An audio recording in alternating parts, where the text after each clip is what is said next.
está curtindo o site Multimentes. Eu sou o professor José Augusto, de Filosofia, e hoje vamos tratar de um filósofo que é polêmico até os dias de hoje. É o filósofo Aristóteles. Por que ele é polêmico até os dias de hoje?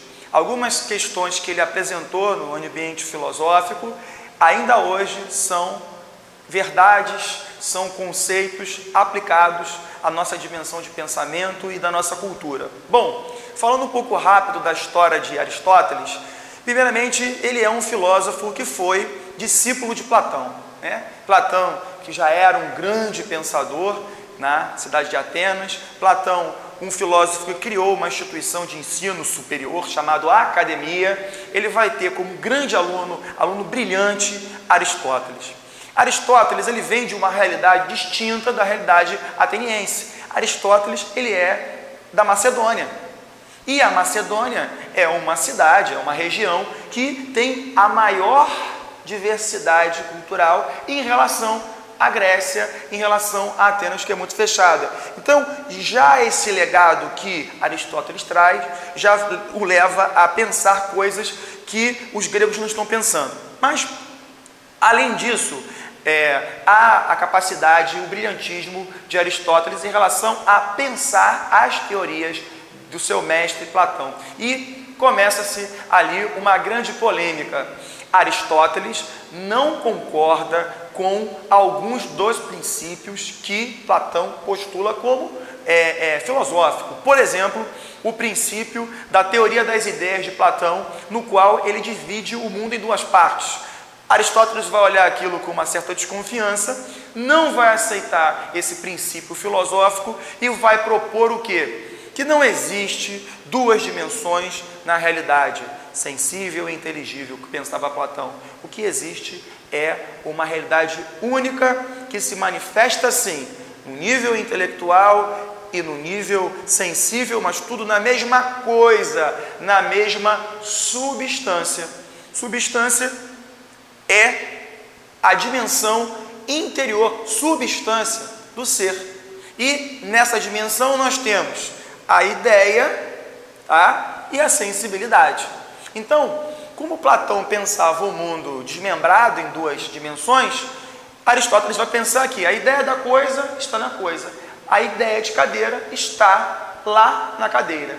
E aí ele vai pensar outros conceitos que vão produzir a realidade do entendimento dos seres, das coisas e de todo o cosmos. Aristóteles, a partir da ideia da estrutura da substância, ele vai pensar, por exemplo, que a substância ela tem uma essência e ela também se manifesta de forma acidental. Vale lembrar que a ideia de substância, a ideia de essência e a ideia de acidente não são conceitos da ciência que nós compreendemos hoje, tá? A relação entre o pensamento filosófico e o entendimento de natureza é teorético, é conceitual, não é experimental. Aristóteles não foi lá na cadeira, quebrou a cadeira para ver o que a cadeira é. Isso é uma perspectiva mais moderna. Aristóteles simplesmente ele vai utilizar da nossa capacidade racional para entender o cosmos e produzir conceitos. Um deles é o conceito de substância, muito fácil de compreender. Substância para Aristóteles é aquilo que não muda no ser. Se eu tenho, por exemplo, um lápis e retiro o grafite desse lápis, esse lápis ele perde a sua essência. Ele deixa de ser lápis e passa a ser um pedaço de madeira de um lado e um grafite do outro. Então, a essência é aquilo que não pode mudar no ser. E a partir dessa possibilidade da essência do ser, você vai pensar o ser. Então, já deu para perceber que a substância é um conhecimento interior, como eu expliquei anteriormente. Um conhecimento anterior à própria manifestação, realidade das coisas. Porém, existem uma diversidade de materiais, de coisas. E por que uma coisa é de uma forma ou uma coisa é de determinada matéria? Por exemplo, um lápis que não foi apontado é um lápis. E um lápis que não foi apontado também é um lápis. Mas peraí, não é o mesmo. Então, dentro do conceito de substância, a partir da ideia de essência, existe algumas coisas no ser que mudam.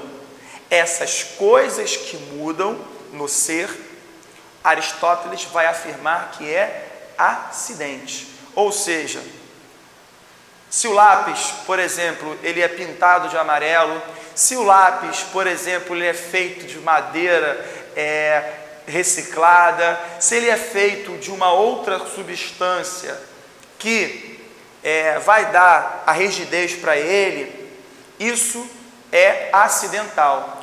Por quê? Porque o acidente é aquilo do ser que pode mudar. Ponto.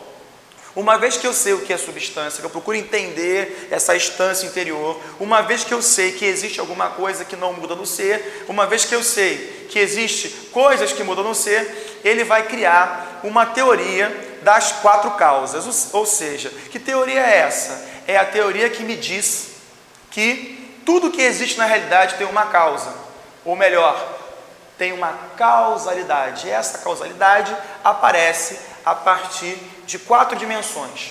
Tudo que existe na realidade é feito de alguma coisa. Aristóteles chamou a matéria do que o ser é feito de causa material. No caso do nosso lápis ali, é uma coisa um pouco heterogênea, porque é madeira e grafite. Mas a causa material, então, é o quê? Madeira e grafite. Uma outra causa é a causa formal, ou seja, de que forma aquela matéria aparece para o nosso entendimento. No caso, a madeira e o grafite aparecem na forma de lápis. Então, a causa formal do lápis, da madeira e do grafite, lápis. Poderíamos atribuir outro nome, mas o que a gente conhece, a forma, lápis. Aquela madeira apareceu para a gente, aquele grafite apareceu na forma de um lápis. Poderia aparecer de uma outra forma, a madeira. A madeira poderia aparecer como um palito, mas aí seria outra substância, outro ser. Continuando a teoria das 4 causas, alguém fez aquele lápis. Aquele lápis não surgiu do nada. E quem fez esse lápis? Aristóteles coloca como a causa eficiente, que no caso pode ter sido feito por uma indústria ou o lápis pode ter sido feito por um artesão, mas o importante é sempre pensar que a causa eficiente, ou seja, aquele que fez, não surgiu do nada. Então no caso do lápis, pode ter sido a fábrica, pode ter sido um artesão, como eu falei anteriormente. E a última das 4 causas é a causa final. Por que ou para que aquele lápis foi feito? Com qual finalidade? Com qual objetivo? O lápis, segundo a causa final, foi feito para escrever. Podemos utilizar o lápis de outra forma. A gente pode utilizar o lápis para coçar a cabeça, por exemplo. Mas isso é acidental, não é essencial. Bom, eu sou o professor José Augusto e essa foi mais uma aula de filosofia. Paz e bem.